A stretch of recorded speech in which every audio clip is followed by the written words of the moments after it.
Bismillah. Assalamualaikum warahmatullahi wabarakatuh.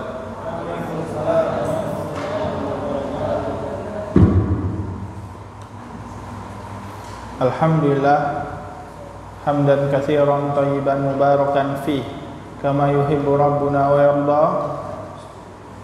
Wa asyhadu an la ilaha illallah wahdahu la syarikalah wa asyhadu anna Muhammadan abduhu wa rasuluh. Wa salatan wa salaman ala nabiyyina Mustafa Muhammad muallimil insi wal jan. Wa salamu ala alihi wa sahbihi wa man tabi'ahum bi ihsanin ila yaumiddin. Amma ba'du.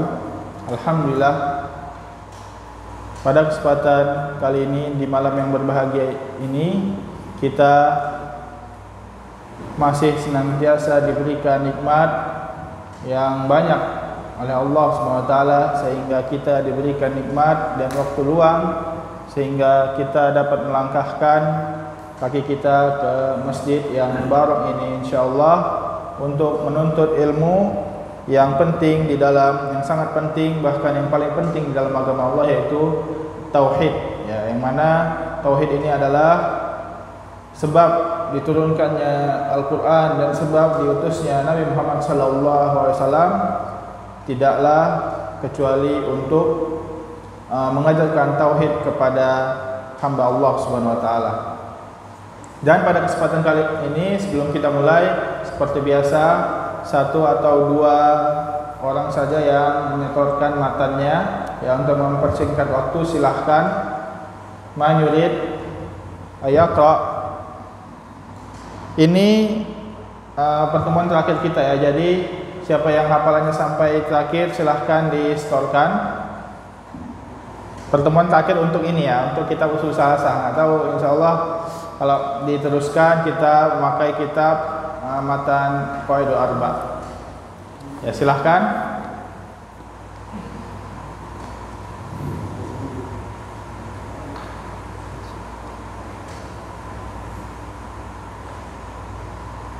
Man yahfad?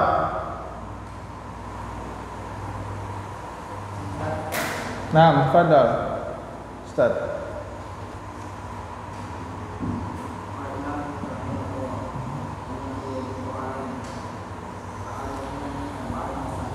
Naam.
Tahu dakhalal jannah.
I'lam arsadaqallah.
Warabbu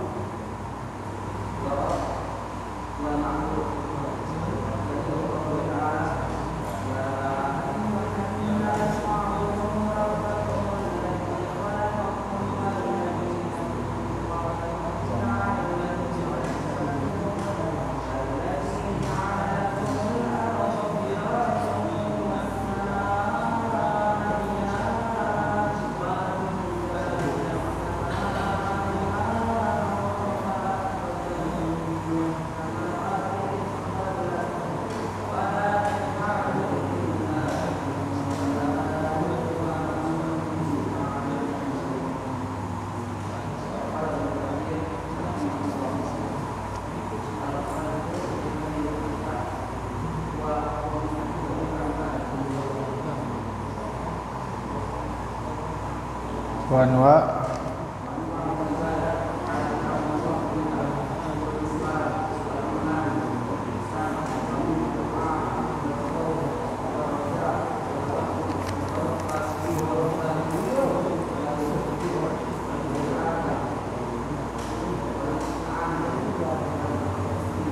wal isti'adzah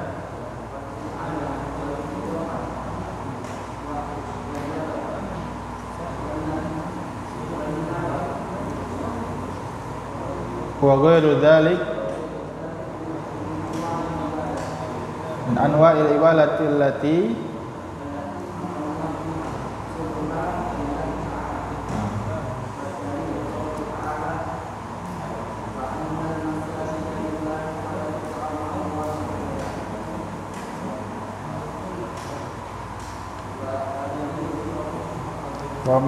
faman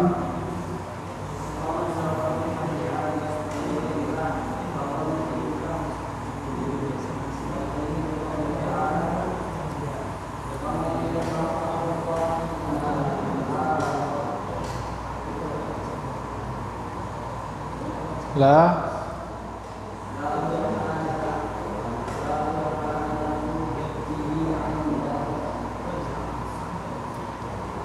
la burhana lahu bihi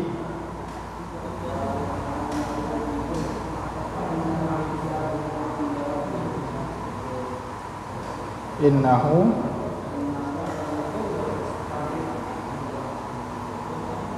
Halas ya. Nanti kapan dilanjutkan lagi bisa distorkan ya. Sekarang kita lanjutkan pembahasan kita ya. Adapun pada pertemuan kemarin kita telah selesai membahas tentang al-aslus salis ya, yang asal yang terakhir yaitu apa? Ma'rifatun Nabi Muhammad sallallahu alaihi wasallam. Dan sekarang kita masuk ke khotimah. Apa itu khotimah? Khotimah penutup ya. Sekarang masuk ke bab penutup yang disebutkan Syekh Muhammad bin Abdul Wahhab ya. Yaitu kita lihat sekarang sudah sampai mana?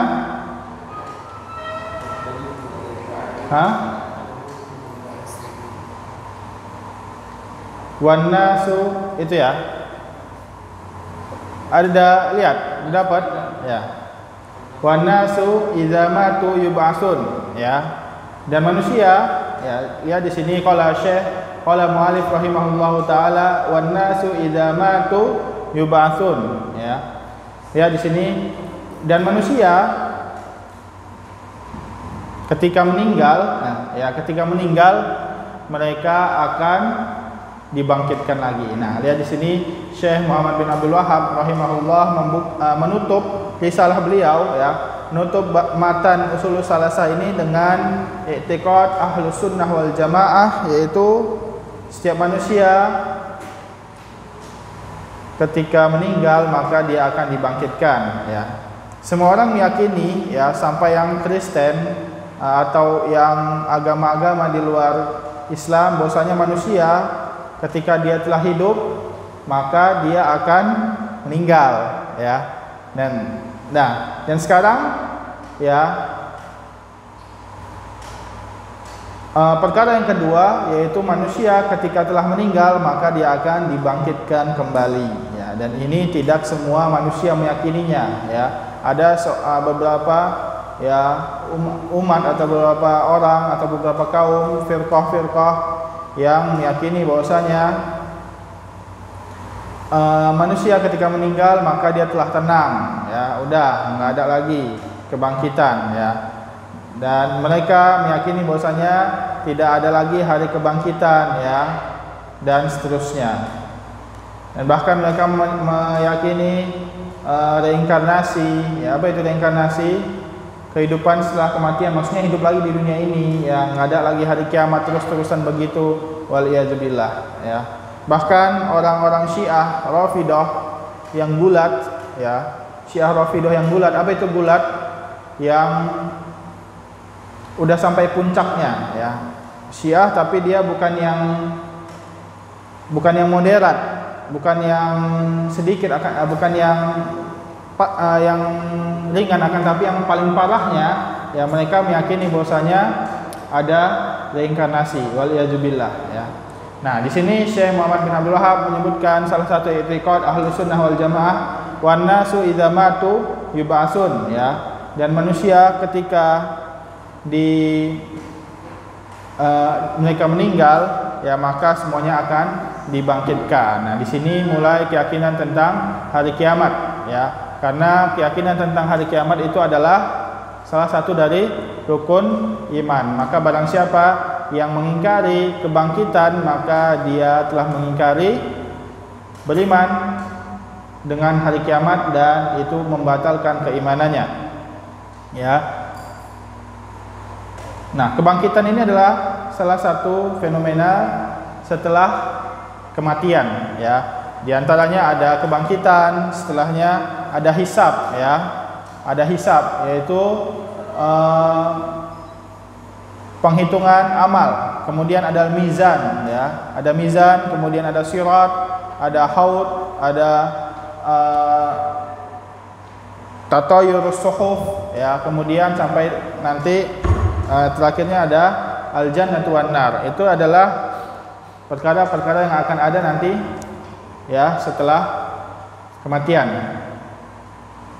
Ya, lihat di sini kemudian Syekh Muhammad bin Abdul Wahhab rahimahullah taala menyebutkan dalilnya, ya, minha khalaqnakum wa fiha nu'idukum wa minha nukhrijukum taratan ukhra. Ya, Allah Subhanahu wa taala berfirman, minha khalaqnakum wa fiha nu'idukum wa minha nukhrijukum taratan ukhra. Lihat di sini, darinya ini kembali kemana? Ya, kembali ke bumi, ya. Darinya kami ciptakan kalian. Maksudnya ini adalah Adam alaihissalam yang diciptakan min tin, dari bumi. Ya, maksudnya dari tanah yang diambil dari bumi, ya. Sebagaimana disebutkan di dalam hadis bahwasanya Adam diciptakan itu dari tanah yang diambil dari bumi, ya. Maka ada yang tanah yang hitam, ada yang merah, dan seterusnya. Kemudian dari situlah diciptakan Nabi Adam alaihi salam. Ya, kemudian wa fiha nu'idukum, ya. Dan kepadanya kami apa?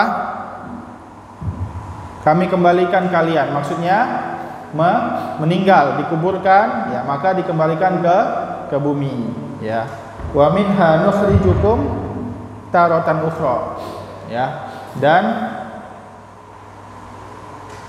darinya juga kami mengeluarkan kalian, ya, untuk kedua kalinya, ya, mengeluarkan kalian dari bumi, taratan ukhra, ya, untuk kesekian kalinya. Ya, lihat di sini, setelah manusia meninggal, ada yang dikuburkan, ada yang meninggalnya di laut, ya, ada yang misalnya korban-korban pesawat jatuh itu potongan-potongan badannya itu di laut kemudian dimakan oleh ikan, ya, ada yang dia dimakan hewan buas. Nah, maka potongan-potongan tubuhnya itu terpencar. Akan tapi Allah dapat membangkitkan nanti pada hari kiamat semua itu secara utuh, ya. Maka inilah yang diingkari oleh orang-orang ateis atau orang-orang yang tidak mempunyai agama, karena ini bertentangan dengan logika mereka. Bagaimana bisa jasad yang udah dimakan ikan, misalnya dimakan binatang buas, tidak dikuburkan, ya, bahkan binatang buasnya banyak, ya, potongan-potongan tubuhnya semuanya dimakan, akan tapi bagaimana bisa disatukan kembali? Ya, itu sangat bisa bagi Allah SWT. Sebagaimana Allah bisa menciptakan kita dari sebelumnya tidak ada menjadi ada, dan min babil aula, jadi lebih gampanglah Allah ciptakan atau Allah kembalikan jasad kita kembali seperti semula. Yang mana nanti ketika hari kiamat, ya, yang terjadi huru hara kiamat yaitu jatuhnya langit, ya, kemudian ditiupkan sangkakala yang pertama, maka semuanya hancur, meninggal, ya. Kullu syai'in halikun illa wajhah, ya. Semuanya hancur kecuali Allah dan apa-apa yang dikehendaki Allah, ya. Maka Allah menjadikan semua dari langit dan bumi ini menjadi padang mahsyar, ya. Kemudian Allah tumbuhkan dari padang mahsyar itu jasad-jasad manusia, ya. Semuanya Allah tumbuhkan seperti menumbuhkan tumbuhan, ya. Jadi dia berbentuk jasad manusia. Kemudian barulah setelahnya dibangunkan malaikat Israfil yang paling pertama, ya, dihidupkan kembali, ya, setelah tiupan sangkakala yang pertama. Kemudian malaikat Israfil diperintah untuk meniup sangkakala kedua. Kemudian dari sangkakala tersebut berterbanganlah apa? Arwah-arwah manusia, ya, ruh-ruh manusia, dan masuk, ya, kembali kepada jasad-jasad yang telah Allah bangkitkan tersebut, ya. Kemudian hiduplah kembali manusia ya pada hari kiamat, yaitu peristiwa padang mahsyar. Ya. Kemudian setelahnya matahari akan didekatkan, ya, hanya beberapa inci dari kepala, maka semuanya akan kepanasan kecuali orang-orang yang diberikan naungan. Ya, ada 7 golongan yang Allah naungi pada hari kiamat. Ya, kemudian semua akan berkeringat sesuai dengan amalannya. Ya, kalau amalannya sedikit maka keringatnya semakin banyak sampai ada yang tenggelam. Jadi bagaimana bisa padang mahsyar itu ada yang tenggelam, ada yang selutut, padahal semuanya rata. Nah, maka ini tidak bisa kita pikirkan dengan akal logika, karena itu adalah perkara yang gaib, dan bahkan Allah bisa dengan segala hal. Ya, Allah bisa membuat segala hal. Itu dia. Kemudian setelah itu barulah terjadi berpencar semua umat menyatu untuk mencari syafaat, ya, dari para nabi. Dan mereka yang paling pertama datang ke siapa? Nabi Adam, ya. Nabi Adam, kemudian Nabi Nuh, ya, sampai terakhir Nabi Muhammad, ya. Nabi Muhammad sallallahu alaihi wasallam kemudian diizinkan oleh Allah untuk memberikan syafaat, ya. Kemudian, ya, Nabi Muhammad diberikan haud. Apa itu haud? Telaga, ya. Haud itu adalah telaga yang diberikan kepada Nabi Muhammad. Jadi Nabi Muhammad itu mempunyai telaga yang mana umatnya nanti yang pada saat di dunia mengikuti sunnah Nabi Muhammad SAW diperbolehkan untuk minum di haud tersebut. Yang mana haud tersebut itu, telaga itu, airnya itu bersumber dari sungai Al-Kautsar, ya, sungai Al-Kautsar, ya. Dan setiap nabi itu mempunyai haud tersendiri. Ya, dan umat Nabi Muhammad akan datang kepada haud Nabi Muhammad, dan orang-orang ahlul bid'ah akan diusir oleh Nabi Muhammad sendiri pada saat itu. Ya, orang-orang ahlul bid'ah. Kenapa? Karena mereka tidak mengikuti ajaran Nabi Muhammad SAW. Yang mana telaga itu, ya, yang mana disebutkan bahwasanya launuhu abyad minal laban, lebih putih daripada susu, ya. Kemudian ta'muhu ahla minal asal. Apa? Rasanya lebih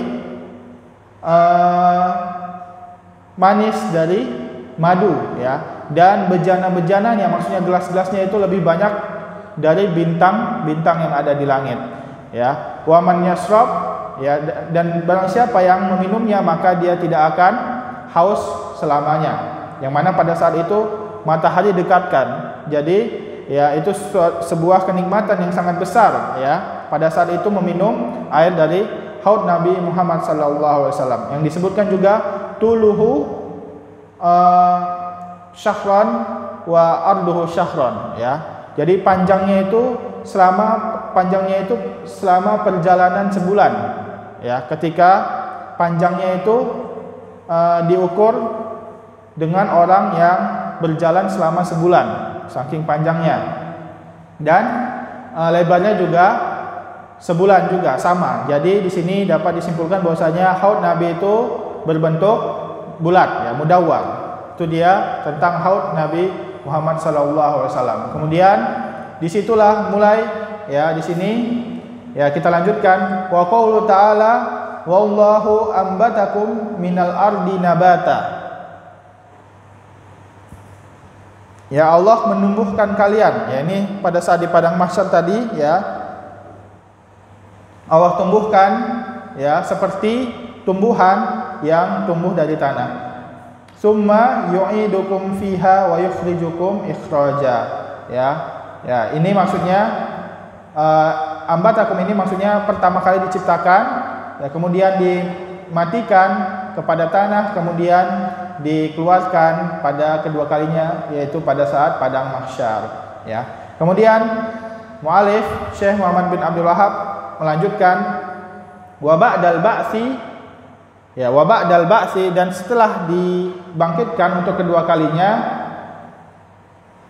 muhasabuna wa mujzayuna bi a'malihim. Lihat di sini, mereka akan dihisab. Ya, apa dihisab ini? Dihitung amal-amal mereka. Wa mujzayuna, apa ini? Ditimbang, ya, ditimbang amal bi a'malihim, dengan amal-amal mereka. Lihat di sini, ya. Jadi kita lanjutkan, setelah mereka menemui haud Nabi Muhammad sallallahu alaihi wasallam, barulah pada saat itu mereka muhasabun, ya.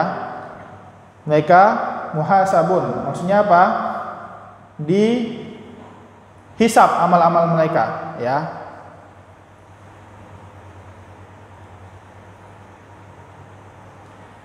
Ya, ada yang semuanya. Nah, pada saat ini, ya, keadaan manusia pada saat dihisab ini ada 3 keadaan. Ya, ada 3 keadaan keadaan manusia pada saat dihisab ini pada hari kiamat. Ya, yang pertama itu yang paling tinggi derajatnya adalah la yuhasab wa la yu'adzab. Ya, mereka tidak dihisab dan tidak diazab.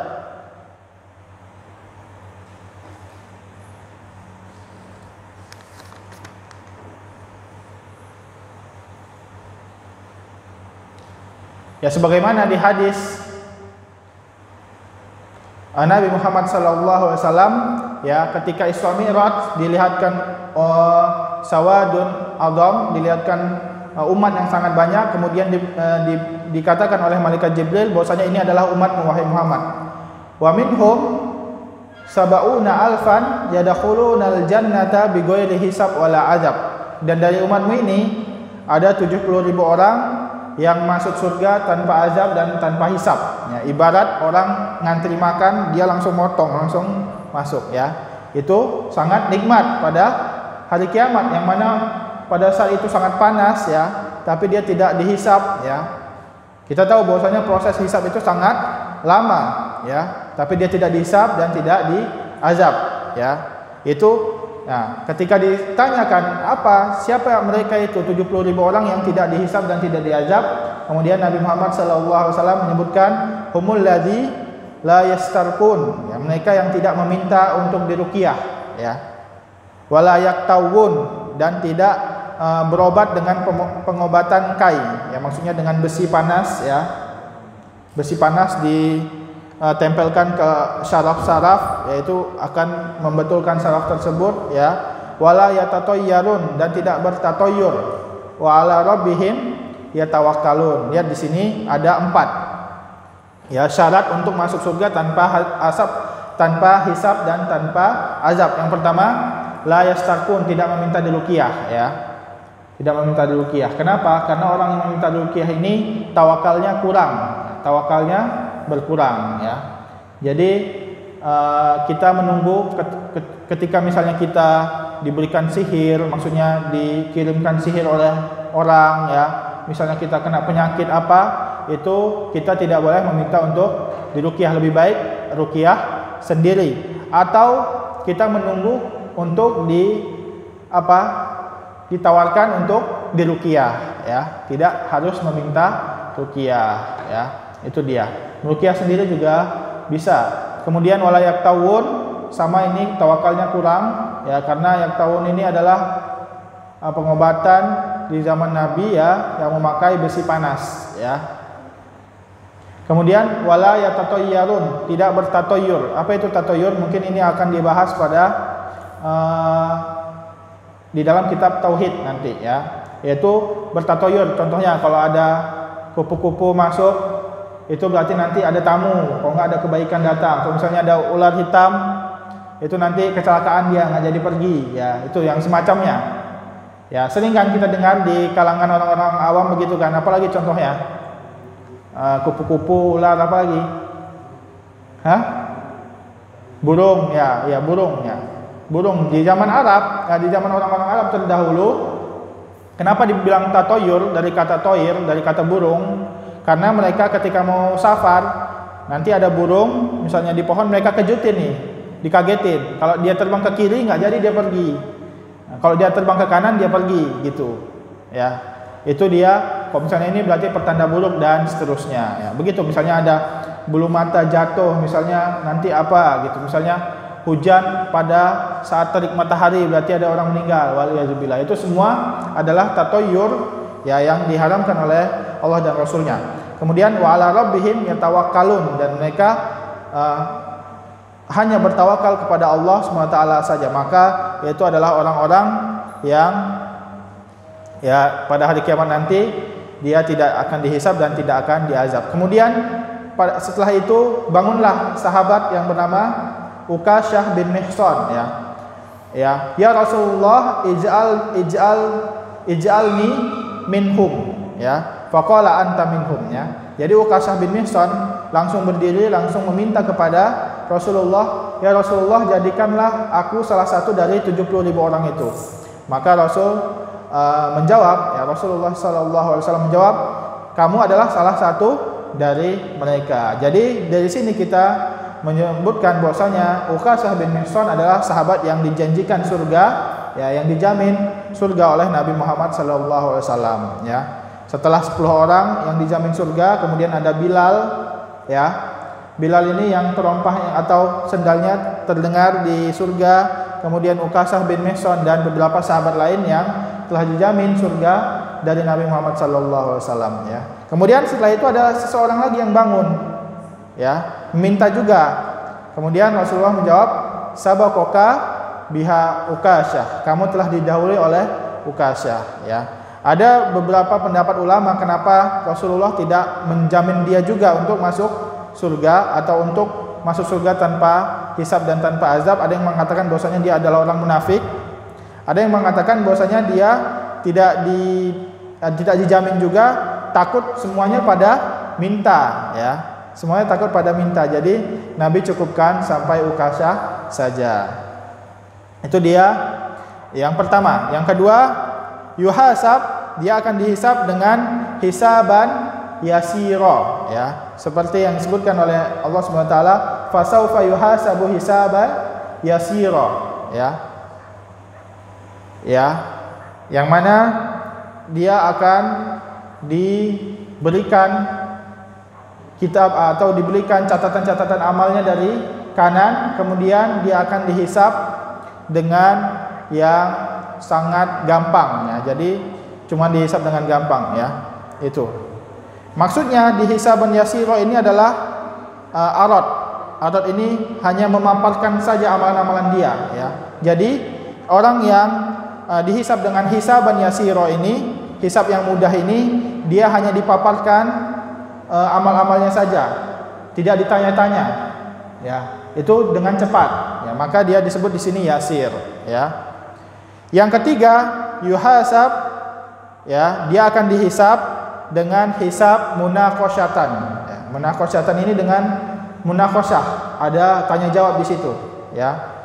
Ketika dia dipaparkan, kemudian ditanya, kenapa kamu melakukan ini, ya, kenapa kamu melakukan perbuatan maksiat, ya. Dan begitu juga ada orang yang disebutkan 3 orang yang pertama kali pertama kali dihisab adalah ulama, gitu kan. Pernah dengar? Ya, pernah dengar ya, 3 orang yang pertama kali dihisab itu kan dia ditanya, kemudian dia menjawab, kemudian Allah mengatakan bahwasanya dia berbohong, niatnya untuk dilihat orang, gitu kan. Nah, itu adalah hisab munaqasyatan. Nah, barang siapa yang kena hisab munaqasyatan, ditanya jawab itu, maka dia akan diazab, ya. Sebagaimana hadis Nabi Muhammad SAW untuk orang yang golongan yang ketiga ini, man nukishal hisab uzib. Barang siapa yang dihisab dengan tanya jawab, maka dia akan diazab sesuai dengan amal keburukannya, ya. Adapun yang kedua tadi, yang dihisab dengan hisaban yang mudah, maka sebenarnya dia tidak ditanya, akan tapi cuma dipaparkan saja amal-amal kebaikannya. Paham ya? Itu dia perbedaannya. Itu untuk orang mukmin. Akan tapi orang kafir, maka mereka tidak yuhasab, tidak akan dihisab. Kenapa? Karena tidak ada kebaikan bagi mereka. Kalaupun mereka dihisab, hanya penekatan untuk keburukan-keburukan mereka saja, dan mereka akan langsung dilemparkan ke neraka. Itu untuk orang kafir. Paham ya perbedaannya? Itu dia tentang yuhasab, tentang dihisab.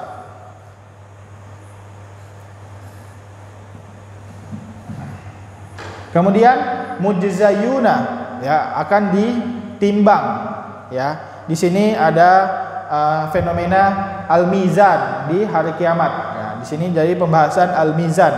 Apa itu mizan? Mizan timbangan ya. Jadi nanti pada hari kiamat Allah menciptakan mizan ya, timbangan yang kita tidak tahu bagaimana bentuknya karena tidak disebutkan, dan ini adalah perkara gaib yang intinya dia adalah alat untuk menimbang antara amal baik dan amal buruk. Yang amalnya dia baiknya berat, maka timbangannya akan turun.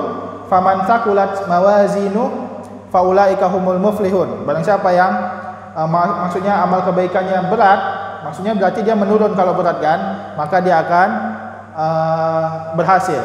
Wa man khaffat faman khaffat mawazinu faulaika humul ladzina khasiru anfusahum bima kanu ya'malun ya. Barang siapa yang khafat, maksudnya berarti kok khafat berarti kebaikannya dia ringan ke atas, lebih berat keburukannya, maka dia adalah orang-orang yang merugi dengan apa yang mereka kerjakan di dunia. Itu dia dihisab, di mizan. Adapun perselisihan antara ulama tentang yang ditimbang itu orangnya atau amalannya atau catatan-catatannya, maka itu ada perselisihan di antara ulama ya, dan yang rajih adalah yang ditimbang adalah amalan-amalan mereka ya. Karena ada hadisul bitokoh. Siapa yang pernah dengar hadisul bitokoh? Yang mana orang sangat banyak, seluas mata memandang amalan buruknya, kemudian dia ada bitokoh, yaitu kartu la ilaha illallah. Maka kartu itu ditimbang dan sangat berat, melebihi semua timbangan buruknya ya. Ada juga yang mengatakan bahwasanya yang ditimbang adalah orangnya, sebagaimana pada saat Abu Bakar atau sahabat siapa ya, anak lupa, yang mana ketika ditiup angin dia keikut badannya, maka para sahabat menertawakannya. Maka Rasulullah mengatakan janganlah kalian menertawakannya, karena sesungguhnya badannya ini nanti pada saat di mizan itu sangat berat ya. Jadi disinilah awalnya para ulama berselisih, yang ditimbang itu orangnya atau amalnya dan atau catatan-catatan amalnya. Akan tapi yang paling rajih adalah amalnya. Itu dia tentang mizan ya. Wa dalilu ya, qala al-mu'allif rahimahullahu taala, wa dalilu qaulu taala liyajziyal ladzina asa'u bima amilu wa yajziyal ladzina ahsanu bil husna ya. Ini adalah dalil untuk kebangkitan juga, agar apa? Hikmah di hidupkannya kembali orang-orang setelah mati adalah untuk membalas kebaikan keburukan yang telah mereka lakukan ya, dan membalas kebaikan-kebaikan yang telah mereka lakukan dengan husna ya. Lihat di sini Allah membedakan ya, untuk orang yang berbuat buruk, liyajziyal ladzina asa'u ya, untuk mereka yang telah berbuat buruk, dia akan dibalas dengan bima amilu, dengan apa saja yang telah dia kerjakan saja, enggak lebih. Orang diazab dengan apa yang telah mereka kerjakan saja, misalnya keburukan yang mereka kerjakan saja, enggak lebih. Itulah keadilan Allah SWT ya. Kemudian lihat setelahnya, wa yajziyal ladzina ahsanu bil husna, dan akan dibalas orang-orang yang berbaik dengan husna. Tidak disebutkan lagi bima amilu, akan tapi dengan husna. Husna itu bentuk jamak dari kebaikan yang sangat banyak. Itulah dia min fadlillah, bentuk kasih sayang Allah kepada hambanya ya. Allah tidak menyebutkan wa liyajziyal ladzina asa'u bisawa ya. Allah tidak membahas dengan banyak keburukan, akan tapi hanya dengan keburukan yang mereka kerjakan saja. Itulah dia tentang kebangkitan setelah kematian. Lihat di sini Syekh Muhammad bin Abdul Wahab ya menyebutkan kemudian setelahnya, wa man kadzdzaba bil ba'tsi kafar ya. Barang siapa yang yang mendustakan hari kebangkitan ini, maka dia telah kafir. Kenapa? Karena dia telah mendustakan Al-Qur'an ya, yang mana sangat banyak dalil menyebutkan tentang hari kiamat ya. Kemudian dia telah mendustakan hadis Nabi Muhammad SAW. Kemudian dia telah menyelisihi ijma para ulama ya. itulah dia, maka dia telah dikafirkan. Jelas ya, jelas orang yang tidak mempercayai kebangkitan maka dia telah kafir.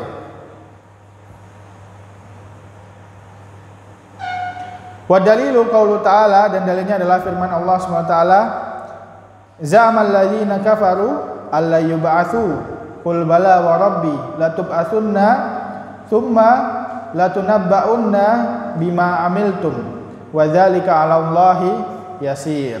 Ya. Orang-orang yang kafir mengira, za'ama, mereka mengira, ya, za'ama. Mereka mengira, orang-orang kafir itu mengira bahwasanya alla yub'atsu, ya. Mereka tidak akan dibangkitkan. Ya, lihat di sini Allah menyebutkan alladzina kafaru, berarti orang-orang yang mengira tidak dibangkitkan berarti dia kafar. Ya, kafaru. Paham ya? Kenapa? Karena di sini Allah menyebutkan dengan kafaru, ya. Berarti di sini Allah telah mensifati mereka dengan sifat kafir. Qul bala wa rabbi, ya. Bahwasanya katakanlah wahai Muhammad, bersumpahlah bahwasanya ya Allah akan membangkitkan kalian, kemudian akan mengkhabarkan dengan amal-amal kebaikan dan keburukan kalian, ya. Jadi pada hari kiamat nanti akan diperlihatkan amal-amal baik dan amal-amal buruk, ya. Dan ada orang-orang yang amal buruknya ditutupi oleh Allah SWT dan ada yang dinampakkan, ya. Ya. Barang siapa yang mau amal-amal buruknya ditutupi, ya seperti yang disabdakan oleh Nabi Muhammad SAW, man satara musliman satarahullahu yaumal qiyamah. Barang siapa yang menutupi keburukan saudaranya semuslim, maka Allah akan menutupi keburukan nanti pada hari kiamat. Jadi keburukannya ditutup, ya. Ada orang-orang yang keburukannya dibuka, dipaparkan di hadapan manusia, yaitu ketika dia menampakkan keburukannya pada saat di dunia. Tadi malam aku di diskotik nih, gitu-gitu, ya. Itu dia sama saja menyebarkan aibnya. Berarti dia membuka keburukannya, maka Allah akan membuka keburukannya juga pada nanti di akhirat. Itulah dia tentang keburukan dan kebaikan. Ya.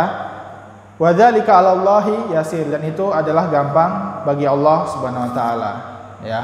Ya, di sini nanti setelah fenomena al-mizan itu, maka mereka akan melewati sirat. Sirat itu terbentang di antara padang mahsyar ke surga, dan di bawahnya adalah neraka, ya. Itu dia. Ya. Ada yang mengatakan bahwasanya dibentangkan antara surga dan neraka. Akan tapi yang jatuh masuk neraka juga, ya. Akan tapi bagaimana deskripsinya kita tidak tahu karena itu adalah hal gaib. Yang mana disebutkan bahwasanya siratnya itu ada yang mengatakan lebar, ada yang mengatakan tajam, tipis dan sangat tajam, ya, sampai itu akan membelah, ya, membelah hal yang sangat tebal, ya, dan dikatakan juga sebagai tipisnya itu sebagaimana satu helai rambut dibelah 7, ya. Itu ada hadisnya, yang mana seorang muslim, ya, ketika dia melewati itu, maka ada yang secepat kilat, ada yang secepat kalamhil basor, secepat kedipan mata, maka itu lebih cepat daripada kilat, ya. Kedipan mata itu lebih cepat daripada kilat. Kemudian setelah itu ada yang secepat kilat, setelah itu ada yang seperti tiupan angin, ya. Setelah itu ada yang seperti naik kuda, setelah itu ada yang seperti naik onta. Jadi naik kuda itu lebih cepat daripada naik onta, ya.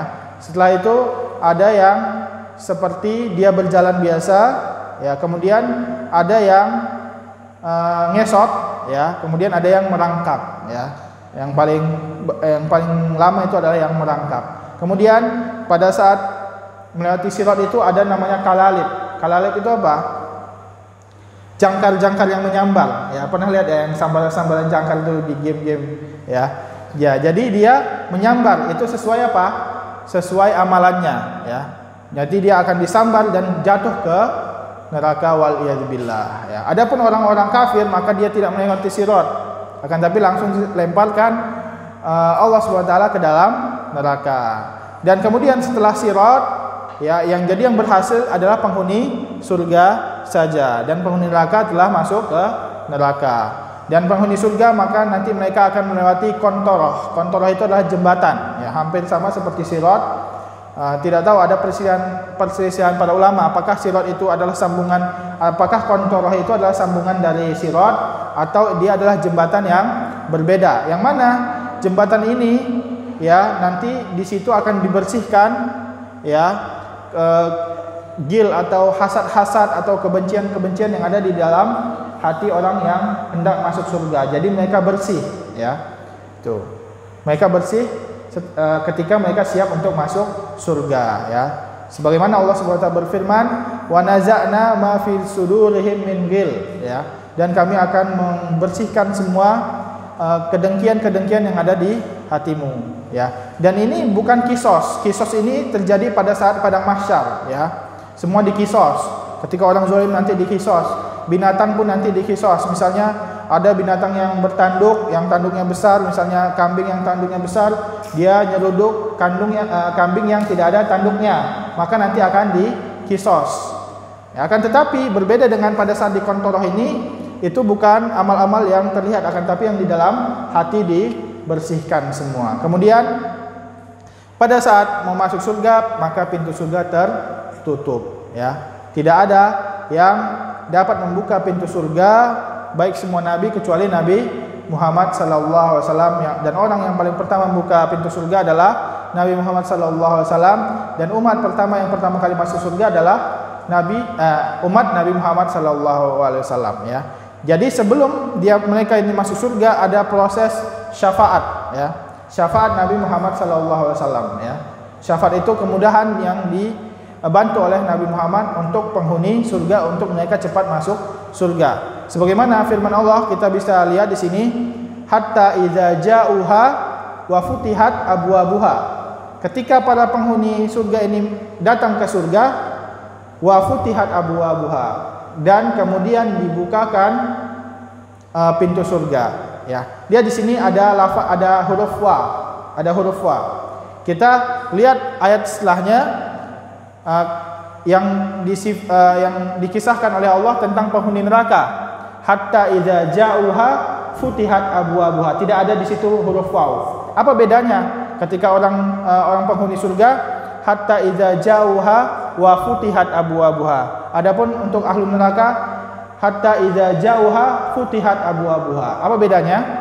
Ya, di sini disebutkan para ulama bahwasanya wa itu disebutkan bahwasanya sebelum dibukanya pintu surga ada proses syafaat Nabi Muhammad sallallahu alaihi wasallam oleh untuk penghuni surga. Itu makanya disebutkan sini wow, ya.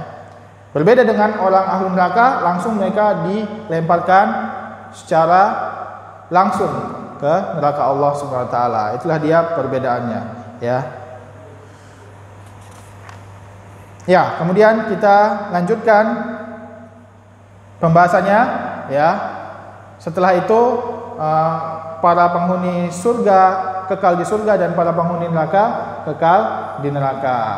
Ya, kemudian kematian akan disembelih dan tidak ada kematian setelah itu lagi. Dan makin bahagialah penghuni surga dan makin sedihlah penghuni neraka. Ya, itu dia. Kemudian mu'alif rahimahullah melanjutkan arsalallahu jami'ar rusuli mubasyirina wa mundzirin, ya. Allah mengutus semua rasul mubasyirina wa mundzirin. Apa itu? Allah mengutus semua rasul, ya. Rasul yang pertama siapa? Ya, Nabi Nuh sampai yang terakhir Nabi Muhammad. Jadi di situ ada Nuh, setelah itu Nabi Ibrahim, Ismail, Yakub, Ishak, ya. Kemudian Yusuf, Musa, Isa, ya, Ayub, ya, kemudian Sulaiman dan seterusnya sampai Nabi Muhammad SAW yang paling terakhir, ya. Adapun Rasul Ulul Azmi ada berapa? Ada 5 siapa aja? Nabi Nuh berurut, yang paling pertama Nabi Nuh, kemudian Ibrahim, kemudian Musa dulu, kemudian Isa, kemudian Nabi Muhammad SAW, ya. Itu dia. Nah, mereka diutus untuk mubasyirin. Apa itu mubasyir? Dari kata basyara yubasyir, apa? Memberikan kabar baik, ya. Wa mundzirin apa? Mengancam dari orang-orang yang buat buruk. Ya, lihat di sini mubasyirin itu memberikan iming-iming, ya. Tahu nggak apa itu iming-iming? Ya, memberikan semangat. Ketika mereka berbuat baik maka akan mendapat surga, ya. Wa mundzirin membuat ancaman atau memberitahukan ancaman dari Allah Subhanahu wa taala ketika mereka berbuat yang dimurkai Allah akan dijanjikan neraka oleh Allah Subhanahu wa taala dan memerintahkan syariat. Itulah dia tugasnya para rasul, ya. Ya, dalilnya apa? Dalilnya wa dalilu qaulu ta'ala rusulam mubasysyirin wa mundzirin li'alla yakuna lin-nasi 'alallahi hujjatun ba'dar rusul. Ya, di sini rusulan, ya. Para rasul mereka diutus mubasysyirina wa munzirin, memberikan kabar baik dan memberikan ancaman buruk, ya. Li'alla agar tidak terjadi, ya, lihat di sini agar tidak terjadi untuk manusia 'alallahi hujjatun ba'da rusul, ya. Agar manusia tidak bisa berhujjah lagi nanti setelah diutusnya rasul, ya. Kenapa? Karena nanti pada hari kiamat tidak ada lagi yang mengatakan, ya Allah, pada semasa aku hidup tidak ada yang memberitahuku, tidak ada rasul yang memberitahuku, tidak ada wahyu yang diturunkan kepadaku, maka aku tidak menyembahmu, begitu. Tidak ada yang mengatakan itu lagi nanti pada hari kiamat, ya. Itulah dia maksudnya li'alla yakuna linnasi 'alallahi hujjatun ba'da rusul. Jadi semua manusia pasti dia telah diutus rasul, maksudnya semua umat telah diutus rasul kepadanya, ya. Ya, itulah karena Allah tidak akan mengazab sebuah umat atau sebuah kaum sebelum diutus rasul kepadanya. Paham ya? Jadi pada hari kiamat maka tidak ada lagi hujjah bagi manusia. Dia tidak tahulah, dia tidak apalah, tidak ada, ya. Sampai orang-orang yang hidup di tempat-tempat terpencil pasti mereka sudah tahu, ya, siapa Tuhan mereka. Itulah dia maksudnya rusulan mubasysyirina wa mundzirin li'alla yakuna linnasi 'alallahi hujjatun ba'da rusul.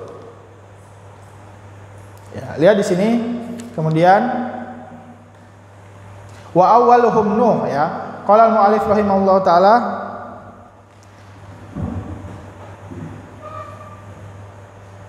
wa awwaluhum Nuhun alaihi salam. Awal humnya ini kembali ke mana? Kepada para rasul, ya. Dan ada orang-orang yang paling pertama dari rasul adalah Nuh alaihi salam, ya.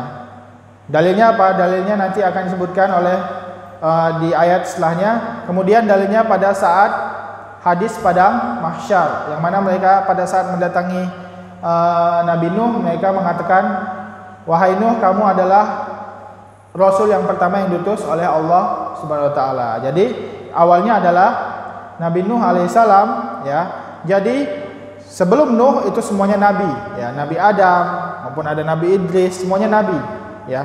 Karena dari mulai Nabi Adam sampai Nabi Nuh itu ada 10 kurun, ya, ada 10 kurun. 10 kurun semuanya mereka itu di atas tauhid kepada Allah Subhanahu wa taala, tidak ada syirik. Jadi yang pertama adalah pada zaman Nabi Nuh alaihi salam, ya. Pada zaman Nabi Nuh itu ada 5 ulama atau 5 ahli ibadah yang sangat terkenal pada zaman Nabi Nuh, yaitu siapa?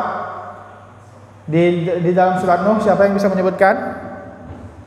Wa qalu la tadarunna alihatakum wa la tadarunna waddan. Yang pertama namanya Waddan, kemudian Suwa, wala Suwa'a, wala Yagusa, kemudian Yagus, wala Ya'uqa, kemudian Ya'uq, kemudian Nasra, ya. Wala Ya'uqa wala Nasra, ya. Lihat di sini 5 ini meninggal pada zaman Nabi Nuh. Maka mereka semua sedih dengan duka yang sangat mendalam pada saat ini, pada saat itu, yaitu kaum Nabi Nuh. Kemudian ini adalah momen yang sangat pas untuk iblis untuk menghasut mereka, ya. Ketika mereka sangat sedih maka iblis datang menghasut mereka, ya, bahwasanya, ya, cobalah kalian untuk menggambar-gambar muka-muka mereka atau orang-orang dari lima ahli ibadah tersebut dan ditempelkan di tempat-tempat ibadah kalian agar kalian apa? Agar kalian bersemangat. Lihat di sini pertama iblis tidak langsung menyuruh untuk menyembah mereka, akan tapi agar kalian bersemangat dulu. Ya, karena mereka adalah tokoh-tokoh orang yang paling semangat dalam beribadah. Ya, didukung dengan kesedihan mereka, maka mereka membuat gambar-gambar tersebut dan mereka semangat pun ibadahnya. Tapi mereka masih bertauhid, belum syirik. Kemudian pada saat mati, mereka semua mati. Ya, orang-orang pada yang membuat gambar-gambar itu meninggal, maka datanglah generasi setelah mereka. Nah, generasi setelah mereka nggak tahu ini gambarnya buat apa nih. Maka datanglah iblis untuk kedua kalinya membisikkan mereka bahwasanya, lihat nih, gambar ini pada saat ayah-ayah kalian beribadah, mereka tidaklah menggambar ini kecuali untuk menyembah gambar-gambar tersebut. Nah, maka percayalah mereka dan mereka menyembah gambar tersebut. Lihat, ini pertama kali terjadinya syirik di atas muka bumi, ya, karena iblis menghasut kaum Nabi Nuh alaihi salam, ya. Maka jadikanlah Nuh pertama kali menjadi rasul untuk mengembalikan umat-umat mereka menjadi bertauhid semua, ya. Akan tapi Nabi Nuh terkalahkan dan Allah akan mendatangkan air bah yang sangat banyak dari bawah dan dari atas, ya. Maka semuanya hancur kecuali yang naik di atas perahu Nabi Nuh alaihi salam. Ya, itu dia. Maka setelah itu muncullah kesyirikan terus menerus. Maka pertama kali kesyirikan yang terjadi di atas muka bumi adalah pada saat zaman kaum Nuh alaihi salam. Dan pertama kali kesyirikan terjadi di kalangan bangsa Arab, yaitu yang mana sebelumnya itu dari zaman Nabi Ibrahim dan Nabi Ibrahim, Ismail itu semuanya berada di atas tauhid sampai datanglah orang yang bernama Amr bin Luhai, yang mana dia dibisikkan oleh jin untuk menggali tanah dan menggali dan karena di dalamnya ada patung-patung, 5 patung yang disembah pada zaman Nabi Nuh yang telah ditenggelamkan oleh Allah, yang mana tadinya gambar kemudian dibuat patung oleh mereka, kemudian ditenggelamkan oleh Allah. Kemudian Amr bin Luhai dibisikkan untuk menggali dan menyuruh manusia untuk menyembahnya, ya. Pada saat itu Amr bin Luhai adalah raja yang sangat terkenal. Nah, disinilah terjadi pertama kali kesyirikan di bangsa Arab. Dengan itulah diutus Nabi Muhammad SAW. Paham, ya? Itu dia. Ya, wa akhiruhum Muhammad, dan yang paling terakhir adalah Nabi Muhammad SAW. Wa dalilu ala anna awwaluhum Nuh, dalil bahwasanya Rasul yang pertama adalah Nuh alaihissalam.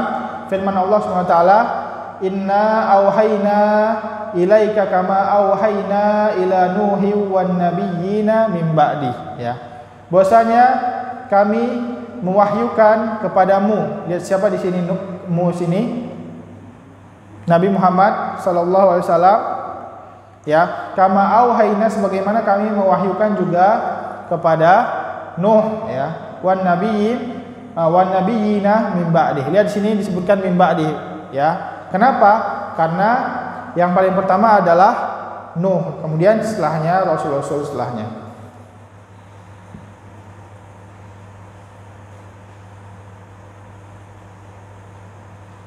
Ya, dalil bahwasanya Nabi Muhammad adalah nabi terakhir. Siapa yang tahu? Allah SWT berfirman, "Maka Muhammadun aba ahadin min rijalikum, ya, walakinna Rasulullah wa khataman nabiyyin, ya, wa kana Allahu bikulli syai'in alima." Lihat di sini, bukanlah Muhammad itu adalah salah satu ayah dari laki-laki yang ada di kalangan kalian. Lihat, jadi di sini keturunan Nabi itu hanya dari keturunan perempuan saja, yaitu dari Fatimah, ya, Fatimah binti Rasulullah SAW saja, ya kan. Makanya keturunan Nabi, Habib, ya, itu dari anak-anak yang perempuan saja, tidak dari keturunan anak laki-laki Nabi Muhammad SAW. Kenapa? Karena anak-anak laki semua meninggal ya, semua meninggal sebelum mereka mempunyai anak ya. Anak-anak Nabi Muhammad SAW yang laki-laki ya, ada Abdullah, ada Al-Qasim ya, itu nama anak-anak Nabi Muhammad yang laki-laki semuanya meninggal sebelum mereka mempunyai anak ya. Jadi kalaulah memang benar, ya itu kan belum benar Habib adalah keturunan Nabi. Kalaulah memang benar mereka keturunan Nabi, maka itu adalah apa? Keturunan Nabi yang dari anak perempuannya ya. Dan keturunan Nabi dari anak perempuan itu tidak kuat ketika dinasabkan kepada Rasulullah SAW. Itulah dia ya. Walakinna Rasulullah, dan akan tapi Muhammad adalah Rasulullah wa khataman nabiyyin, dan adalah penutup para nabi. Ketika disebutkan khatam berarti ini adalah nabi yang terakhir sampai hari kiamat. Maka barang siapa yang mengaku dia adalah nabi, bahwasanya dia adalah nabi setelah Nabi Muhammad, atau ada yang mengaku bahwasanya ada nabi setelah Nabi Muhammad, maka dia telah kafir, keluar dari Islam. Seperti nabi yang ada pada siapa di India itu, Mirza Ghulam Ahmad ya, dia mengaku nabi, maka dia itu kafir, keluar dari Islam. Semua orang mengkafirkannya. Kemudian mu'alif Syekh Muhammad bin Abdul Wahhab melanjutkan, wa kullu ummatin ba'atsallahu ilaiha rasulan min Nuhin ila Muhammadin. Ya, lihat di sini, dan setiap umat Allah mengutus padanya satu rasul. Ya, ada yang dua dalam satu umat. Ya, seperti Bani Israel ada Nabi Musa, dan Harun. Ya, kemudian untuk orang-orang Nasrani ada Isa. Ya, ila Muhammad, sampai Muhammad. Ya, yang mana disebutkan ada jumlahnya di dalam hadis ada 300 lebih. Ya. Ini 300 lebih ini rasul. Akan tapi nabi itu lebih banyak lagi. Ya'muruhum bi ibadatillahi wahdah. Ya, dia di sini tugasnya para rasul yaitu hanya untuk mendakwahi tauhid ya, untuk hanya menyembah Allah semata. Wa yanhahum an ibadatit taghut, dan melarang mereka dari menyembah apa? Menyembah taghut. Yang taghut ini nanti akan dikenalkan atau didefinisikan setelahnya. Wa dalilu qaul ta'ala, dalilnya adalah firman Allah SWT, wa laqad ba'atsna fi kulli ummatin rasulan an ibudullaha wajtanibut taghut, dan kami telah mengutus ya kepada setiap umat rasul untuk mendakwahi bahwasanya hanya beribadah kepada Allah saja dan menjauhi taghut. Lihat di sini ada la ilaha illallah ya, ada makna kalimat la ilaha illallah yaitu apa? Anibudullah itu adalah illallah, wajtanibut taghut itu adalah la ilaha. Paham ya? Di sini adalah susunan dari kalimat la ilaha illallah. Ya, seperti yang mana telah kita bahas pada al-aslul awal ya, pada awal-awal. Jadi tidak akan tauhid seorang itu tidak akan sempurna, atau kalimat syahadat itu tidak akan sempurna kecuali dia beriman kepada Allah dan menjauhi taghut. Lihat kemudian yang terakhir, paragraf yang hampir terakhir yang disebutkan Syekh Muhammad bin Abdul Wahhab, wat tawaghit ya, di sini wat tawaghit katsiratun ya, dan taghut-taghut itu banyak. Tawaghit ini dari kata tugyan ya, tugyan dari kata togo ya, togo apa? Bukan merek makanan ya.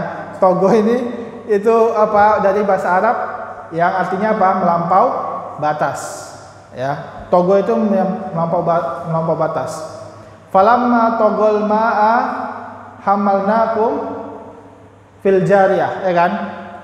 Ya, ketika air bah itu melampaui batas, maksudnya pada zaman Nabi Nuh itu, maka kami membawamu di atas kapal. Ya, itu maksudnya kapal Nabi Nuh alaihissalam. Ya, jadi togo itu secara bahasa adalah orang-orang yang telah melampau batas. Ya, dan Tagut ini dijelaskan ya bahwasanya itu adalah man tajawaza bihil had ya. Kita tulis yang ta'rif tagut saja ya.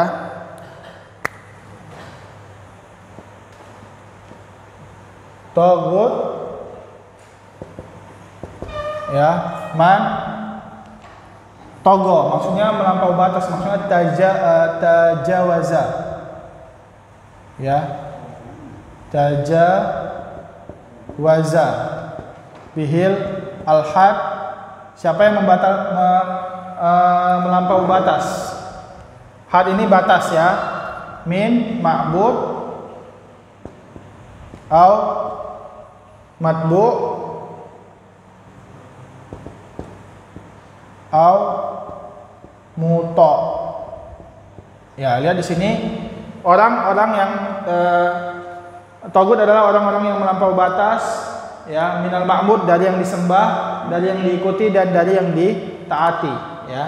Matbu yang diikuti, ma'bud yang disembah, muto itu yang ditaati ya. Lihat, jadi di sini ada orang-orang yang melampaui batas, yang mana itu bukan batas seorang manusia dia lampaui. Misalnya dia mengaku jadi Tuhan, ya itu dia melampaui batasnya kan. Nah maka dia disebut tagut. Ya contohnya dia mengakui bahwasanya dia mengetahui ilmu-ilmu gaib, itu melampaui batasnya sebagai manusia, maka dia adalah tagut. Dari ma'bud, dari sesuatu yang disembah, setiap yang disembah selain Allah maka dia tagut. Ya, atau dari matbu ya, dari ulama-ulama yang diikuti. Jadi ada ulama-ulama yang diikuti, kemudian diikutinya melampaui batas sampai dia disembah ya, seperti ulama-ulama orang-orang sufi Naqsabandiyah yang mana nanti dia disembah ya, ketika dia udah mencapai derajat hakikat yang udah nggak perlu sholat lagi ya, dia merasa orang-orang nggak ngelihat dia, maka dia buang hajat sembarangan kan ada. Ya, ada ceritanya begitu. Nah, itu nanti dia disembah ya. Itu adalah matbu ya, yang disembah, atau muto. Muto ini dari kalangan pemerintahan. Maksudnya orang-orang ditaati, baik itu khalifah maupun itu pemerintah, yang mana dia menghalalkan apa yang diharamkan Allah atau dia mengharamkan apa yang dihalalkan Allah. Kemudian kita meyakini bahwasanya itu haram ketika dia bilang haram padahal Allah menghalalkannya, maka kita telah syirik dan menyembah tagut dan mengikuti tagut. Paham? Jadi tidak harus dia itu disembah. Ya, ma'bud itu yang disembah, akan tapi matbu itu dia cuman diagungkan sampai derajatnya itu seperti derajat Allah dan Rasul, seperti derajat Allah, maka dia ini adalah syirik juga pelakunya. Kemudian muto, dia hanya mentaati, tidak menyembah pemerintah tersebut. Dia hanya mentaati, tapi dia mentaati apa yang dikatakan oleh perintah orang tersebut, akan tapi ketika orang tersebut menghalalkan apa yang diharamkan Allah atau mengharamkan apa yang dihalalkan Allah dan dia meyakini, ya maka dia telah syirik juga. Itu dia. Paham? Itu dia. Ya, sebagaimana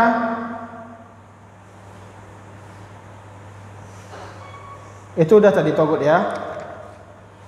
Iya, walaqad ba'atsna fi kulli ummatin rasulan an ibudullah wa ijtanibut tagut. Kemudian Syekh Muhammad bin Abdul Wahhab melanjutkan waftaradallahu ala jami'il ibad, dan Allah mewajibkan, ya iftarad ini mewajibkan untuk setiap manusia, untuk setiap hamba kufrun, mewajibkan kafir. Kenapa mewajibkan kafir? Maksudnya mewajibkan al-kufru bit tagut ya, yaitu berlepas diri atau kafir terhadap tagut ya, maksudnya tidak menyembah tagut ya. Kenapa? Karena setiap orang yang tidak kufru bit tagut atau tidak berlepas diri dari tagut, maka tauhidnya itu sia-sia. Setiap amalannya akan hilang karena dia sudah terjerumus kepada kesyirikan. Wal imanu billah ya. Dia di sini disebutkan kufru bit tagut dulu, baru beriman kepada Allah. Dia juga di hadis yang walaqad ba'atsna itu ya, ani ibudullah wajtanibut tagut. Dia di sini bahwasanya dia harus berlepaskan dirinya dulu dari menyembah selain Allah, baru dia bertauhid. Itulah dia intinya. Karena ketika dia menyembah Allah lalu dia tidak bertauhid, akan tapi dia masih menyembah tagut, maka semua amalannya tidak akan berguna. Ya, lihat kemudian di sini saya melanjutkan, qala Ibnu Qayyim. Siapa itu Ibnu Qayyim? Ibnu Qayyim ini adalah murid dari Syekh Islam Ibnu Taimiyah, ya, seorang ulama yang diakui oleh hampir seluruh umat Islam, ya, baik itu dari kalangan ormas-ormas atau dari kalangan orang-orang Jahmiyah, Mu'tazilah, semuanya mengakui keilmuan tersebut Ibnu Qayyim, ya, baik orang-orang Sufi, ya, atau orang-orang yang dengan metode tasawufnya, mereka juga mengakui bahwasanya Imam Ibnu Qayyim adalah ulama terbesar dari orang-orang kalangan Sufi, ya. Itulah klaim mereka. Paham, ya? Akan tapi mereka tidak mengakui guru dari Imam Ibnu Qayyim ini siapa? Syekh Islam Ibnu Taimiyah. Bahkan mereka mengkafirkan Ibnu Taimiyah, mengatakan bahwasanya Ibnu Taimiyah Wahabi. Padahal Syekh Muhammad bin Abdul Wahab belum hidup, tapi sudah dikatakan Wahabi. Kemudian Ibnu Taimiyah adalah pemecah belah umat, mengkafirkan orang. Padahal itu guru dari Imam Ibnu Qayyim, yang mana Imam Ibnu Qayyim diagungkan oleh mereka. Paham? Bukan diagungkan, maksudnya dihormati oleh mereka. Paham, ya? Kekeliruan mereka. Ya, rahimahullah, namanya adalah Muhammad bin Abu Bakar. Ya, nama Imam Ibnu Qayyim adalah Muhammad bin Abu Bakar bin Abu Ayyub Ad-Dimsyiki, ya. Adapun Ibnu Taimiyah adalah Ahmad bin Abdul Halim bin Abdul Salam At-Taimi, ya. Yang mana Imam Ibnu Qayyim ini meninggal pada tahun 751 Hijriah, berarti abad ke-8 Hijriah, ya, abad ke-8 Hijriah, ya. Imam Ibnu Qayyim mengatakan bahwasanya apa itu tagut. Beliau mendefinisikan tagut, ya. Tagut secara terminologi adalah apa? Ma tajawaza bihil abdu, itu, ya. Man tajawaza sama man tajawazal bihil haddu al abdu, ma tajawaza bihil abdu haddahu, ya, atau al had, ya, min ma'budin au matbu'in au muta', ya. Tiga ini, ya, itu dia tagut. Kemudian kita lanjut sedikit lagi, ya. Kemudian Syekh Islam Ibnu Taimiyah melanjutkan, ya, di paragraf terakhir beliau menjelaskan tentang tagut. Wa tawagid ini jamak dari, oh berarti tadi udah kita lewatin, ya, kelompat, ya. Iya, kelompat sedikit, ya. Tapi tadi udah diulang, ya. Ya. Wa tawagid kasiratun, ya. Tagut-tagut ini banyak, ada beribu. Bahwasanya mereka adalah hizbus syaitan, ya. Mereka itu pasukan-pasukan syaitan. Akan tapi pembesar-pembesar mereka ada 5, ya. Ru'usuhum khamsah, ya. Pembesar-pembesar mereka ada 5 tagut-tagut itu. Yang pertama apa? Iblis laknatullahu, ya. Iblis laknatullah, iblis yang dilaknat. Apa itu laknat? Yang dijauhkan dari rahmat Allah SWT. Lihat di sini, iblis, ya, di dalam beberapa riwayat namanya yaitu adalah Azazil, ya. Dia dari kalangan jin. Dia kalangan jin yang sangat taat ibadahnya, lebih dari ibadah-ibadah para malaikat, ya. Itu dia iblis. Akan tapi dia lebih ketika diciptakan Adam dan diperintah untuk sujud, dia mempunyai 3 kesalahan Azazil ini. Yang pertama, dia mengedepankan logika daripada perintah Allah. Paham, ya? Ketika Allah perintah untuk sujud, para malaikat semua sujud. Akan tapi dia pakai logika dulu. Aku diciptakan dari api, sedangkan Adam dari tanah. Kesimpulan dari logikanya apa? Api lebih mulia daripada tanah. Berarti kesimpulan ini dia nggak berhak, dia nggak harus sujud kepada Adam. Paham, ya? Dia mengedepankan logikanya daripada dalil, daripada perintah Allah. Inilah dia ancaman bagi orang-orang liberal, ya, yang mana mereka apa? Mengedepankan logika daripada akal. Nanti jadinya seperti iblis. Yang itu yang pertama. Yang kedua, dia hasad kepada Adam. Yang ketiga, Ya, yang menjadikan dia yang terburuk apa? Ya, dia itu ketika sudah dilaknat oleh Allah dan diturunkan dari surga, maksudnya dikeluarkan dari surga, dia putus asa dari rahmat Allah. Ini yang ketiga, putus asa dari rahmat Allah. Kenapa? Karena dia ngerasa udah dilaknat oleh Allah, dia udah melakukan kesalahan yang sangat besar, maka dia putus asa dari rahmat Allah. Dia tidak mau bertobat lagi. Udah dilaknat nih, udah terlanjur. Udah langsung dia mencari kawan untuk di neraka, langsung dia menggoda Bani Adam. Paham ya? Ini yang ketiga. Kenapa dia dinamakan iblis?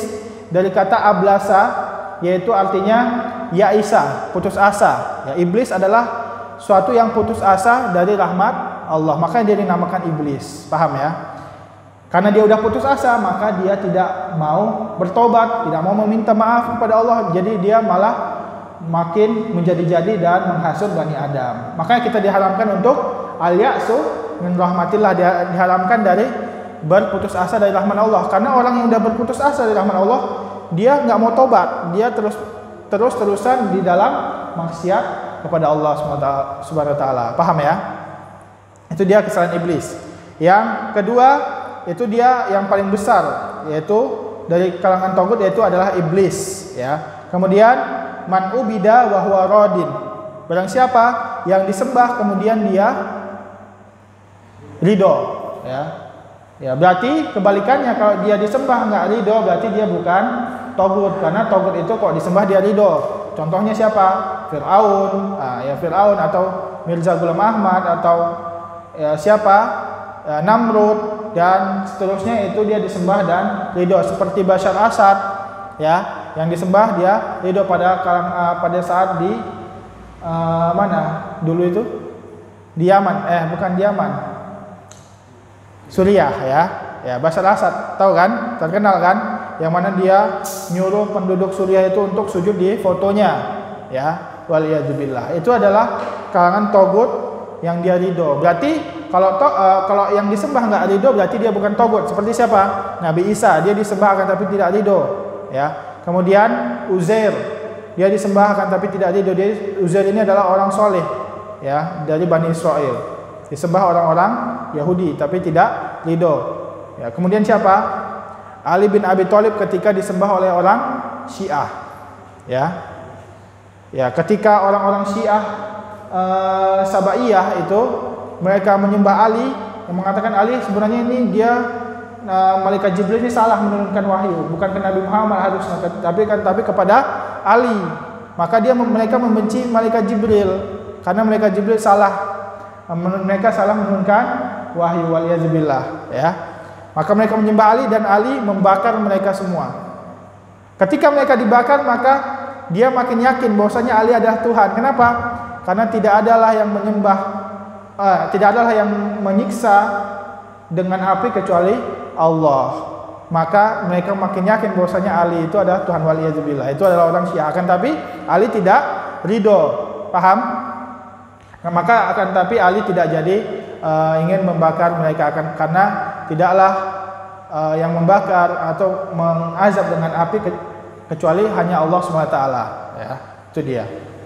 Nah, yang ketiga adalah manda'an nas ila ibadati nafsi. Barang siapa yang menyuruhkan manusia untuk menyembah dirinya sendiri. Seperti siapa? Fir'aun, Namrud, ya, Mirza Ghulam Ahmad, ya, Bashar Assad dan seterusnya, ya. Kalau udah menyeru untuk disembah berarti dia udah ridho. Itu yang ketiga. Yang keempat, ya, dari togut ini adalah apa? Manidda'a syai'an min ilmil ghaib. Barang siapa yang mengaku mengetahui ilmu gaib seperti dukun, peramal, ya, baik itu dia pakai asap atau pakai cincin atau pakai gelas-gelas yang itu, atau pakai kartu itu, atau zodiak yang buat zodiak, ya. Tapi dia langsung vonis ke orangnya, kalau kamu bintangnya ini, ya, atau lahirnya Februari, apa misalnya dia Aquarius misalnya. Oh, berarti nanti kamu kayak gini kayak gitu, dapat jodohnya kayak gini kayak gitu. Itu adalah dia mengetahui, dia telah mengetahui mengaku mengetahui hal gaib, berarti dia adalah togut. Waliyadzubillah. Ya, kenapa? Karena dia melampaui batas manusia. Manusia yang harusnya tidak tahu ilmu gaib, yang hanya tahu hanyalah Allah, akan tapi dia pura-pura tahu melampaui batas. Berarti dia tagut. Ya. Kemudian yang terakhir adalah man hakama bi ghairi ma anzalallah, yang mana pembahasan ini akan dijelaskan pada kitab tauhid nanti. Akan tapi kita secara global saja, ya. Barang siapa yang berhukum dengan bukan hukum Allah, ya. Ya di sini ya ada diperinci para ulama, yang mana kesimpulannya bahwasanya ada 3 golongan orang yang berhukum kepada selain Allah. Yang pertama, kalau dia memakai hukum selain Allah dengan keyakinan bahwasanya hukum ini lebih baik daripada hukum Al-Quran dan hadis, maka jelas dia kafir. Itu yang pertama. Yang kedua, dia memakai hukum selain Allah akan tapi tidak meyakini bahwasanya hukum Allah itu, hukum dia ini lebih bagus daripada hukum Allah, akan tapi dia tidak meyakini, akan tapi dia masih meyakini bahwasanya hukum Allah lebih baik, akan tapi dia tetap memakai hukum ini, maka dia adalah kufur asghar. Ya, kufur asghar itu tidak keluar dari Islam, akan tapi dosa yang paling besar. Paham ya? Itu yang kedua. Yang ketiga, dia memakai hukum selain dengan hukum Allah, yang mana dengan istihad. Ya, misalnya para ulama beristihad, ya sangat rumit istihadnya, kemudian dia beristihad, kemudian istihadnya salah, ya dia berhukum dengan selain hukum Allah, maka itu dia tidak berdosa, tapi diampuni oleh Allah Subhanahu wa taala. Karena setiap mustahid dia kalau benar dia dapat 2 pahala, kalau salah dia dapat 1 pahala. Ya, itu dia 3 golongan. Akan tapi orang yang mengikuti pemerintah, ya pemerintah yang berhukum kepada selain hukum Allah itu dirinci juga oleh para ulama, ya ketika dia tidak menentang, tidak menghalalkan apa yang tidak menghalalkan apa yang diharamkan, dan tidak menghalalkan apa yang diharamkan, maka dia ketika dia terpaksa maka dia ma'zur, ya kalau dia sebagai rakyat terpaksa dia ma'zur. Kalau misalnya nggak ngikutin nanti dipenjara atau disiksa, mengancam nyawanya, maka dia diampuni oleh Allah Subhanahu wa taala. Kalau dia tidak meyakini, kita tidak boleh meyakini. Akan tapi ketika dia tetap meyakini, ketika seorang pemerintah menghalalkan babi, kan Allah mengharamkan babi, berarti dia menghalalkan apa yang diharamkan Allah. Dan kita meyakini, malah kita ikut meyakini bahwasanya babi itu halal, maka kita ikut kafir, keluar dari Islam. Waliyadzubillah. Paham ya perbedaannya ya, yang terpaksa, yang tidak meyakini, dan yang meyakini. Paham ya perbedaannya. Itu dia kesimpulan dari perselisihan ulama terhadap orang yang berhukum kepada hukum selain Allah ini. Itu dia. Wa dalilu qaul ta'ala, dan dalilnya adalah la ikraha fid din qad tabayyana ar-rusydu minal ghayy. Faman yakfur bit-taghuti wa yu'min billah faqad istamsaka bil urwatil wuthqa. Ya, lihat di sini, ya Allah Subhanahu wa taala berfirman, la ikraha fid din, tidak ada keterpaksaan di dalam masuk Islam. Ya, di sini turun pada saat orang-orang Yahudi yang ingin memaksa keluarganya untuk masuk Islam. Maka turunlah ayat la ikraha fid din. Karena keterpaksaan itu enggak bisa kita paksaan oleh hati manusia, enggak bisa kita paksa. Hati manusia itu hanya dengan taufik Allah Subhanahu wa taala, ya. Kalau dia paksa, udah enggak bisa dipaksa. Kalau dia mau tetap dalam kekafiran, dia harus diperangi, dibunuh. Kalau enggak, dia bayar jizyah, gitu. Paham? Ya, dia masuk Islam itu dengan dari hatinya tersendiri. Maka di sini dikatakan oleh Allah Subhanahu wa taala la ikraha fid din. Qad tabayyana ar-rusydu minal ghayy. Bahwasanya Islam itu sudah terbukti, ya. Hidayah itu sudah terbukti bahwasanya dia itu berbeda dari ghayy. Ghayy ini apa? Kejahilan atau kesesatan. Faman yakfur bit-taghuti wa yu'min billah, barang siapa yang kufur terhadap tagut dan beriman kepada Allah SWT. Ya, lihat di sini yakfur bit-tagut ini didahulukan dari yu'min billah. Kenapa? Seperti yang disebutkan tadi, bahwasanya dia harus berlepas diri dulu dari tagut, baru dia beriman kepada Allah. Percuma dia beriman kepada Allah, akan tapi dia masih bersama tagut atau bersama kesyirikannya, maka imannya tidak akan berguna. Ya, faqad istamsaka bil urwatil wuthqa. maka dia telah berpegang teguh di dalam tali Islam, ya. Urwatul Wuthqa ini adalah tali keislaman, ya. Istamsaka ini lebih erat daripada tamasuk, ya. Tamasuk sama, ya, dari kata masaka kan. Ya, tamasuk ini dia berpegang teguh, akan tapi istamsaka itu berpegang teguh dengan erat, ya. Itu perbedaan lafadznya. Wa hadza makna la ilaha illallah. Ini adalah makna dari la ilaha illallah. Mana maknanya? Yakfur bit tagut wa yu'min billah. Yakfur bit tagut itu la ilaha yu'min billah illallah. Paham ya? Itu dia. Itulah dia pembahasan terakhir yang disebutkan Syekh Muhammad bin Abdul Wahhab di dalam matanya, matan Ushulus Salasah. Dan yang terakhir beliau tutup dengan ada lagi sedikit lagi, beliau menyebutkan hadis wa fil hadis, dan di dalam hadis Rasul amril Islam wa umuduhu shalah wa dzurwatu sanamihi al jihadu fi sabilillah. Ya, jadi kepala dari perkara keislaman adalah perkara dari segala perkara. Jadi kepala inti dari segala kehidupan ini adalah Islam, ya. Dan Islam itu tidak akan sah kecuali dengan la ilaha illallah. Berarti adalah tauhid, ya. Ketika seorang diputuskan kepalanya, maka badannya akan mati dan menjadi bangkai, ya. Begitu juga ketika seorang hidup bukan dengan Islam, bukan dengan tauhid, maka hidupnya akan sia-sia. Wa umuduhu salat, dan tiang-tiangnya adalah salat, ya. Karena percuma dia Islam ketika dia tidak membangun tiangnya, tidak salat, maka Islamnya batal, ya. Maka yang paling rajih dari persisian para ulama yang mengatakan bahwasanya orang yang meninggal sholat secara malas, ya, dia meyakini wajibnya sholat, akan tapi dia meninggalkan sholat, akan tapi karena dia malas, maka itu tetap kafir, keluar dari Islam, ya. Itulah dia persisian ulama. Kenapa? Karena sholat ini adalah yang paling penting di dalam Islam. Dia adalah tiang-tiang Islam, walaupun dia meyakininya. Berbeda dengan orang yang tidak melakukan puasa karena malas, tidak melakukan zakat karena malas, tidak melakukan haji karena malas, dia tidak keluar dari Islam, akan tapi dia berdosa besar. Berbeda dengan sholat, ya. Itu dia perbedaan sholat, ya. Karena sholat adalah umuduhu, ya, umudul Islam, tiang-tiang Islam. Wajil watu sanamihi al jihadu fisabilillah. Dan mahkota kekuatannya adalah jihad di jalan Allah SWT.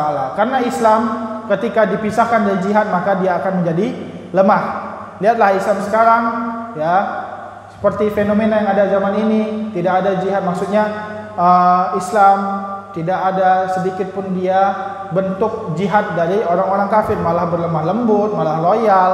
Maka orang-orang di luar Islam akan memandang bahwasanya orang-orang Islam ini lemah. Kenapa? Mereka tidak keras, maksudnya tidak tegas, ya kan? Tidak tegas, tidak ada perlawanan. Kenapa mereka berlemah lembut? Agar kita juga berlemah lembut kepada mereka. Itulah dia loyalitas. Maka itulah dia adanya nanti pluralisme, ya kan? Nah, menjadi begitu. Ketika umat Islam dipisahkan dari jihad, tidak ada jihad lagi, maka umat Islam akan dipandang oleh musuh-musuhnya sebagai umat yang lemah. Akan tapi ketika dilengkapi dengan jihad, maka dia Islam ini mempunyai zirwatu samanihi, mempunyai mahkota yang kuat, yaitu jihad fisabilillah, ya. Kemudian beliau menutup dengan wallahu a'lam, ya, menutup dengan ilmu kembali kepada Allah Subhanahu wa taala. Wa sallallahu ala Muhammadin wa ala alihi washabbihi wasallam. Dan salawat dari Allah, ya, kepada Nabi adalah pujian dari Allah untuk Nabi Muhammad sallallahu alaihi wasallam dan untuk keluarga beliau, yaitu ya ahlul bait Nabi Muhammad sallallahu alaihi wasallam, dan untuk para sahabat Nabi Muhammad sallallahu alaihi wasallam, dan diselamatkan Nabi Muhammad ini dari perkataan-perkataan yang dusta dan dari dugaan-dugaan orang-orang yang mencela-cela Nabi Muhammad sallallahu alaihi wasallam.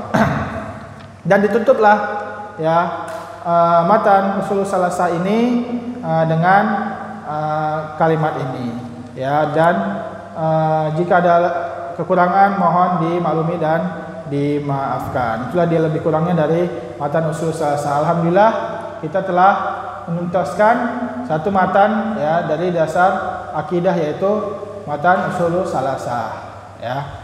Mungkin ini saja yang dapat disampaikan, tidak ada lagi sesi pertanyaan, ya, karena sudah habis waktunya. Kita tutup dengan doa kafaratul majlis. Ya. Adapun untuk pertemuan minggu depan nanti ditanyakan kepada panitia apakah lanjut ke Qawaidul Arba atau ke kitab tauhid atau gimana, ya.